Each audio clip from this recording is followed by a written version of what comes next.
Et nous rendons grâce à notre Dieu qui nous a permis afin de nous retrouver encore pour cette fois-ci. Voilà qui était toujours notre prière, que Dieu nous accorde sa grâce et qu'il nous ouvre la grande porte afin que nous arrivions à la connaissance exacte pour que nous marchions sur cette terre de vivants. Oui, nous continuons dans notre cours et dans notre chapitre et sur le point de la rebaptisation. Nous sommes dans notre chapitre sur les formes de baptême.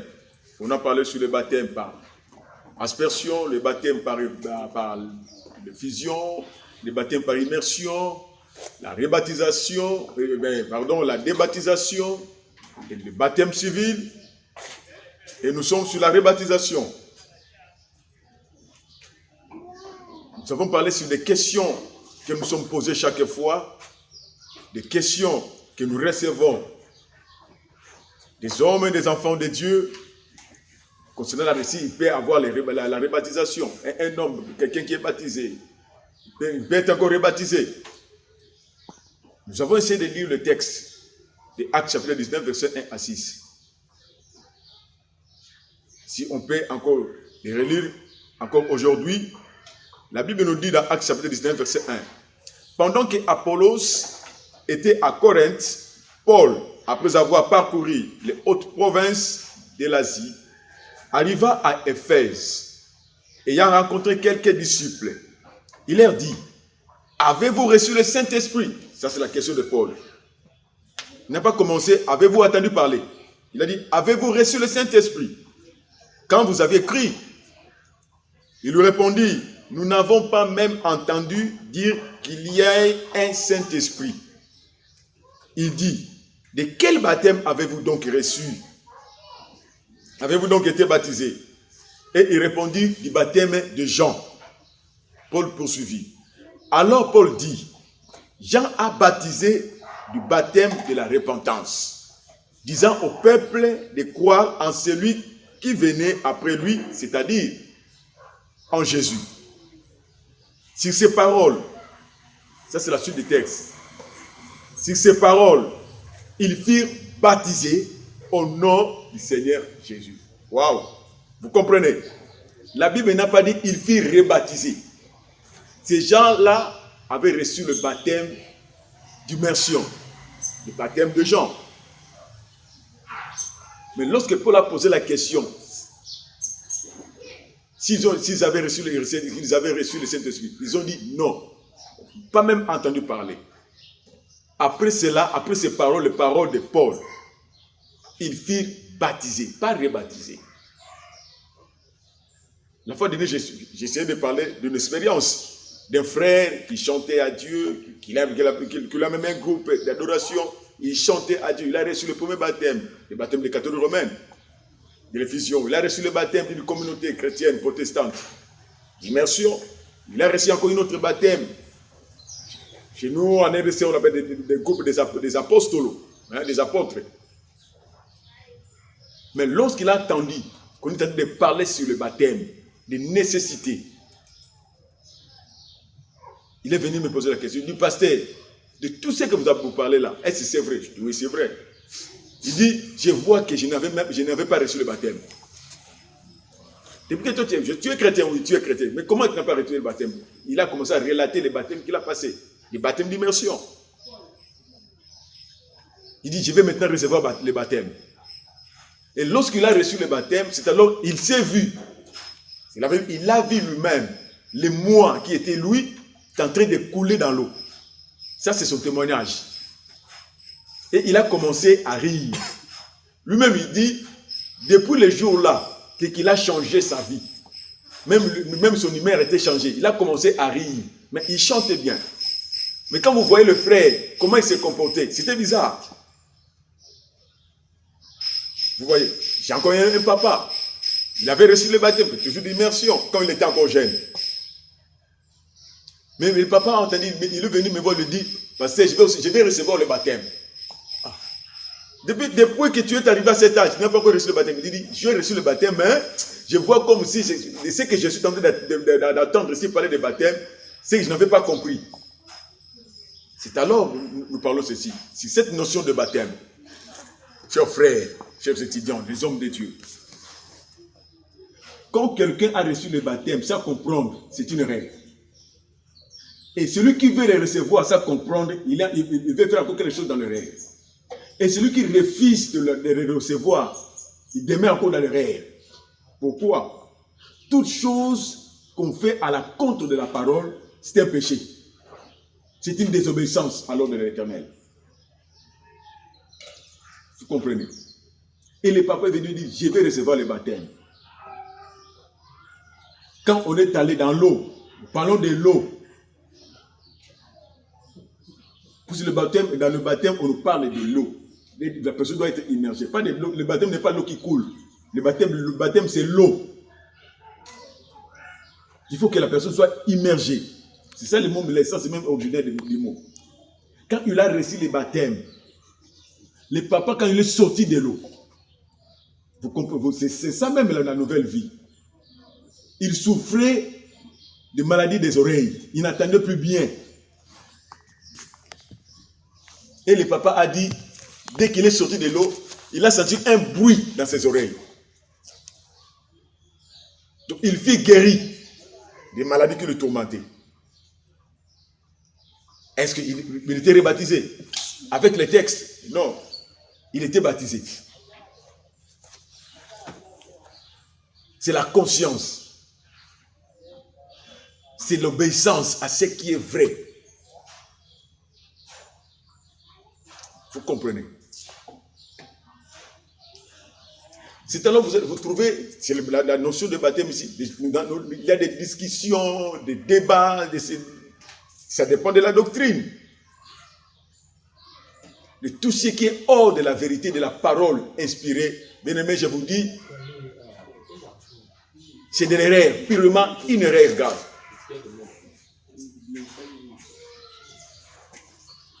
Voilà, nous passons maintenant dans un autre chapitre, c'est la recommandation et signification de baptême. Recommandation et signification de baptême. Un autre chapitre. Premier point, la recommandation. Voyons notre texte, le texte de Matthieu chapitre 3, versets 13 à 16. On nous parle ici qu'un jour le Seigneur est venu. Il a trouvé Jean-Baptiste, il tentait de baptiser. La Bible dit, Jésus vint du Galilée vers Jean pour être baptisé. Mais Jean s'y opposa à ces mots. C'est moi qui ai besoin d'être baptisé par toi. Mais toi, pas de venir vers moi. Mais Jésus lui répondit, laisse faire maintenant, car il est convenable que nous accomplissions ainsi tout ce qui est juste. Laisse faire maintenant, car il est convenable. Ça, c'est la parole du Seigneur Jésus.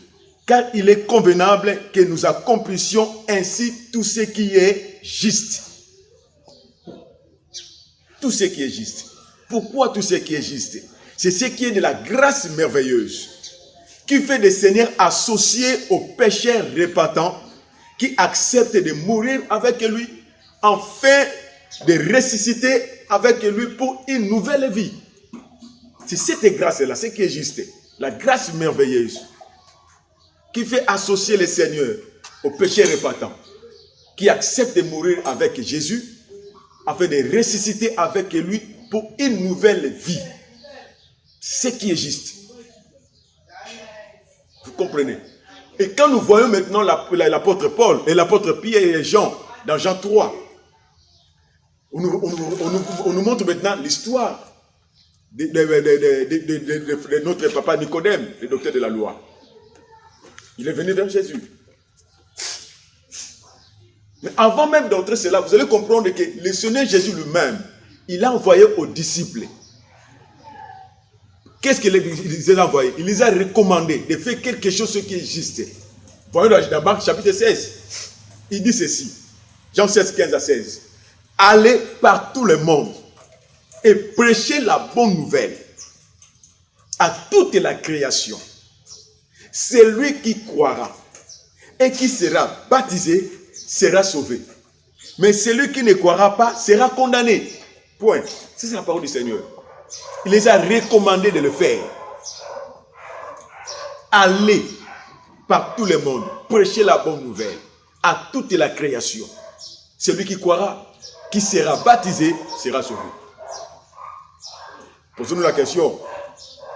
Celui qui croira, qui ne sera pas baptisé, est-ce qu'il sera sauvé?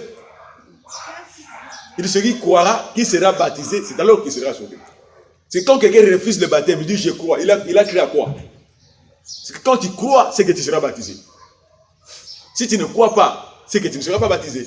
Mais comment tu peux dire que je suis chrétien sans recevoir le baptême? C'est que tu ne crois pas. C'est de la présomption.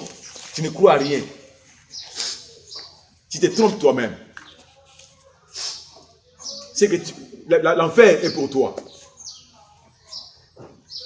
Mais quand nous arrivons maintenant à Jean avec les Nicodème, il pose la question au Seigneur. Rabbi, personne ne peut faire des choses que tu fais si Dieu n'est pas avec lui. Jésus lui dit, en vérité, je te l'ai dit, si un homme n'est né de nouveau, il ne peut voir le royaume de Dieu. Si un homme n'est né de nouveau, il ne peut voir le royaume de Dieu. Il complète pour dire, en vérité, ça maintenant, verset 5, je te l'ai dit, si un homme n'est né d'eau et d'esprit, il n'entrera pas dans le royaume des cieux. Il pose une condition. Sine qua non. Cela veut dire, sans cela, il n'y a pas le royaume de Dieu. Même quand on prêche, je me souviens un jour, dans l'une des grandes communautés dans notre pays, RDC, une fois, c'était dans une réunion des hommes de Dieu, des pasteurs, la représentante légale a posé la question. Il a dit, j'ai une question à poser. J'entends dire qu'il y a des pasteurs qui ne sont pas baptisés. Il dit, n'ayez pas honte. Si tu n'es pas encore baptisé, soulève la main, on va te baptiser. C'était étonnant de voir des pasteurs soulever les mains qui n'ont jamais reçu le baptême.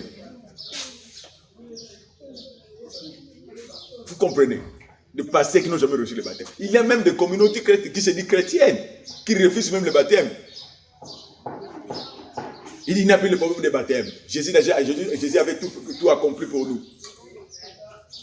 Il fit baptiser, c'est fini. Mais voyons l'acte des apôtres. Voyons la mission que Jésus avait donnée. Si tu n'es né d'eau et de l'esprit, cher frère, même si tu es dans l'auditoire, même si tu es de nous suivre à cet instant, tu n'entreras pas dans le royaume des cieux. Oublie le royaume. C'est que tu es destiné à l'enfer.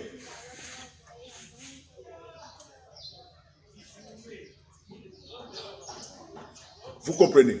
Mais dans cet entretien, le Seigneur a donné une condition, un prérequis pour le royaume. C'est si. C'est alors il poursuivit pour dire à Nicodème, il faut que vous naissiez de nouveau. Il faut que vous naissiez de nouveau.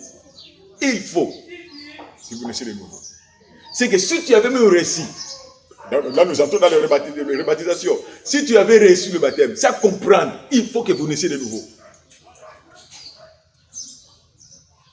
Si tu ne veux pas recevoir, il faut que vous naissiez de nouveau. Même quand tu viens à l'église. Un jour, on était quelque part, je trouvais un frère, il est dirigeant d'une chorale chrétienne. Il m'a posé la question du baptême. Je lui ai dit, frère, pourquoi? Il me dit, pasteur, tu vois, comme je suis là, je suis un choriste, mais je ne vais pas recevoir le baptême maintenant. Je lui ai dit, frère, tu es dans les règles graves. Comment tu peux devenir choriste sans recevoir le baptême? Es-tu chrétien? Il me dit, je suis chrétien. Je lui dis, tu es chrétien, tu es devenu chrétien comment? Et tu as cru à qui? Parce qu'il dit, celui qui croira sera baptisé. Mais toi, tu as écrit comment?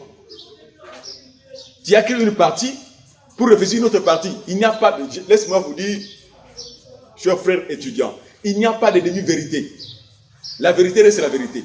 Quand il vient avec quand la vérité apporte une demi-vérité, c'est qu'il n'est que des mensonges. Il y a un mensonge en sous-bassement de la vérité.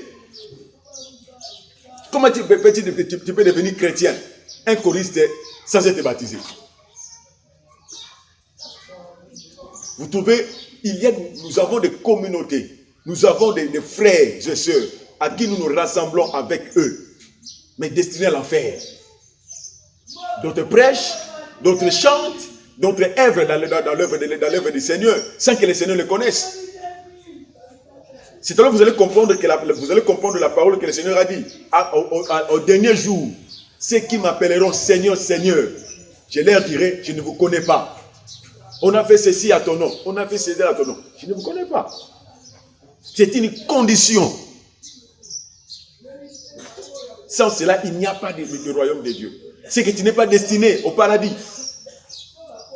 Il faut naître de nouveau. Je pense qu'il y a aussi des étudiants comme ça, des étudiants. Vous venez servir l'Éternel, vous venez apprendre les choses de Dieu. Mais vous n'êtes pas né de nouveau. Il faut naître de nouveau. Petit, mais tu peux me parler que j'ai reçu le Saint-Esprit sans être né de nouveau. Comment tu peux recevoir le Saint-Esprit sans être naître de nouveau? Nous avons dit, le baptême de l'Esprit et d'eau et vice-versa. Si le Saint-Esprit vient, il justifie, il voit ton cœur. Quand il vient, il va te conduire dans l'eau. Si l'Esprit t'y a cru en Christ, l'Esprit t'a convaincu de recevoir le baptême, c'est que tu vas recevoir le baptême de l'Esprit. C'est comme ça, vice-versa. Il n'y a pas de demi-vérité. Ne vous détrompez pas. Vous comprenez, chers étudiants.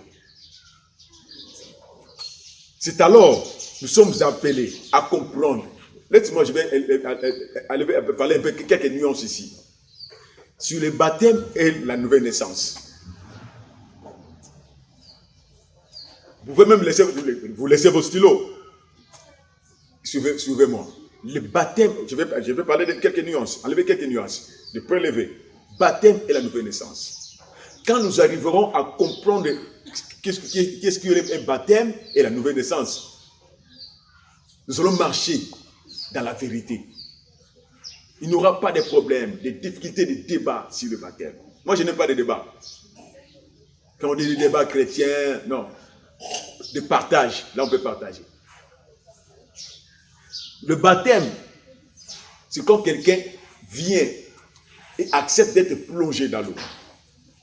Ou de mourir avec Christ, d'être ensevelir avec lui, de rester avec lui.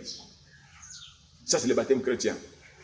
Il reçoit le baptême au nom de Jésus-Christ, au nom de Dieu. Comme Jésus a dit dans le Matthieu 28, faites de toutes les hommes et disciples, baptisez-les au nom du Père, du Fils et du Saint-Esprit. Là aussi, il y a des problèmes. Là où les gens peuvent créer des débats inutiles. Mais quelqu'un peut recevoir un baptême.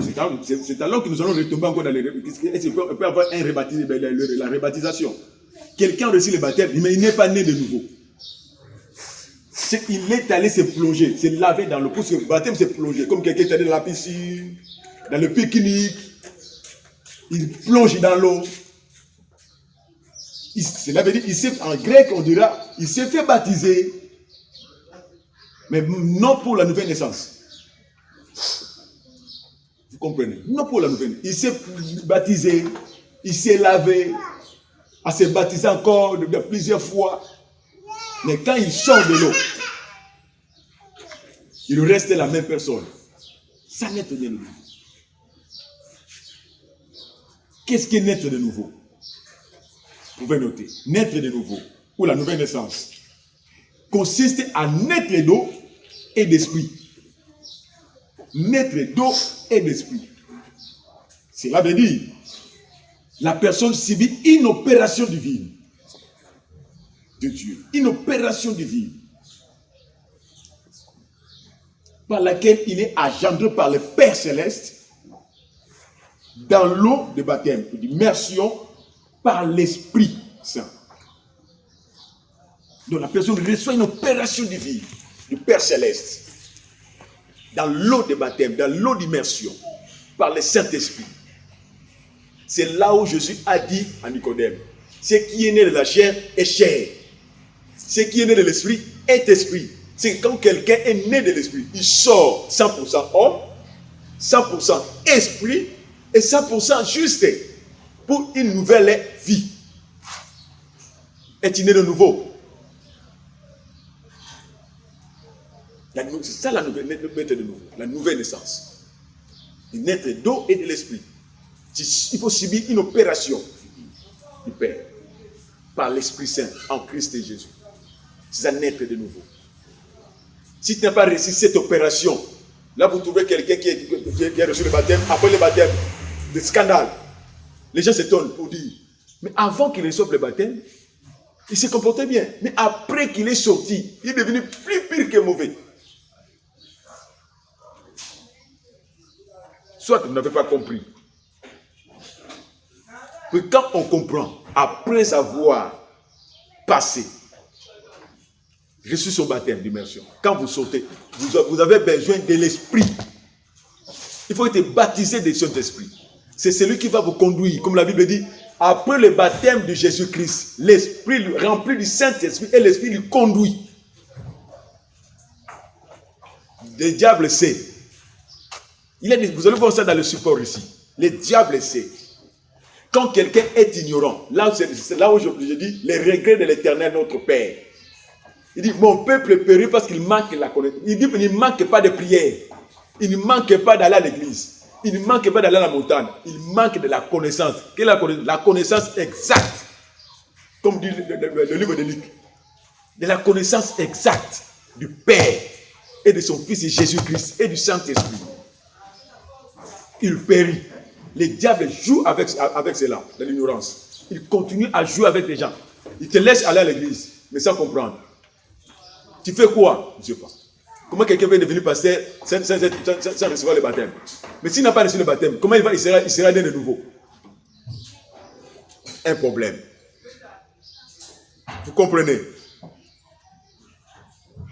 C'est que, notez ceci. Ce qui est en Christ est une nouvelle création. Les choses anciennes sont passées. Et voici toutes choses sont devenues nouvelles. Quand? Parce qu'il est né de nouveau. Il est devenu une nouvelle création. Voilà Colossiens chapitre 3, verset 1 à 3, verset 5, verset 7 à 10. On peut lire ce texte ici, de Colossiens. Ouvrez vos Bibles, Colossiens chapitre 3. Il dit ceci. Si donc vous êtes ressuscité avec Christ, cherchez les choses d'en haut, où Christ est assis à la droite de Dieu. Affectionnez-vous aux choses d'en haut, et non à celles qui sont sur la terre. Car vous êtes morts, et notre vie est cachée avec Christ en Dieu. Verset 5. Faites donc mourir les membres qui sont sur la terre, les pudicités, l'impureté, les passions, les mauvais désirs et la cupidité qui est une idolâtrie. Car en commettant ces choses, tu es un idolâtre. 7. Parmi lesquels vous marchez autrefois, avant d'être né de nouveau, avant de recevoir le baptême. Parmi lesquels vous marchez autrefois, lorsque vous viviez dans ce péché. 8. Mais maintenant, renoncez à toutes ces choses, à la colère, à l'animosité, tu te comportes comme un animal, à la méchanceté, tout ce qui est en toi quand tu vois quelqu'un, tout ce qui est toujours de mauvais, à la calomnie, tu parles de mal des autres, aux paroles déshonnêtes, qui pourraient sortir de ta bouche, des paroles équivoques. Dans ta bouche, tu ne parles pas bien. De mauvaises paroles toujours. De mauvaises paroles. Il faut renoncer à ça. Ne mentez pas les uns aux autres. À vous, il n'est que des mensonges. Vous étant dépouillés des vieils hommes et de ses œuvres.